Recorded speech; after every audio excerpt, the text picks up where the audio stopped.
আজকে আমি জলপাইয়ের টক ঝাল মিষ্টি আচার বানাবো, ঘাটি আচার।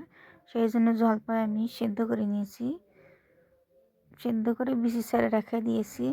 এখন কড়াইয়ে সরিষার তেল গরম করব, করে তার ভিতর এরকম রসুন থেতো দেব। এটা ফোড়ন, এটা দিলে সুন্দর একটা সেন্ট বের হয়। এই যে রসুনগুলো একটু লাল লাল হয়ে গেছে, আমি এখন জলপাইগুলো ঢেলে দেব। এই যে আমি বিচি ছেড়ে হাত দিয়ে মতে নিয়েছি জলপাইগুলো। এই দেখুন, এর ভিতরে আমি এখন লবণ দেব। যেহেতু জলপাই অনেকগুলো, ওই জন্য আমি 2 চামচ লবণ দিলাম। 2 চামচ পরিমাণ লাল মরিচ দেব, মরিচের গুঁড়ো ঝালের জন্য। এই যে আমি 1 কোড়া চিনি দিলাম মিষ্টির জন্য।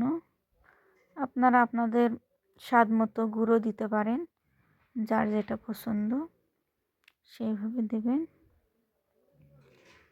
এই যে আমি এখন নেড়ে নেব।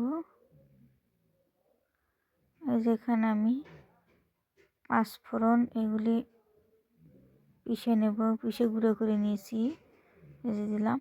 এর ভিতরে আমি তেজপাতা গরম মশলা দিয়েছি, ওটা হচ্ছে অফ ক্যামেরায় হয়ে গেছে। যাই হোক, আপনারাও দেবেন মশলা। এই যে আমি ভাজা মরিচের গুঁড়ো দিলাম, একটু বিট লবণ দিলাম এখানে। এই যে আমি সবগুলো এখন নেড়ে নিচ্ছি। এই যে দেখুন, আমার আচার হয়ে গেছে অনেকটাই। এই যে হয়েছে দেখুন। এই ঘাটি আচারটা খুব টেস্টি হয়, টক ঝাল মিষ্টি সবগুলোই মিক্সড থাকে, খুব মজাদার হয়।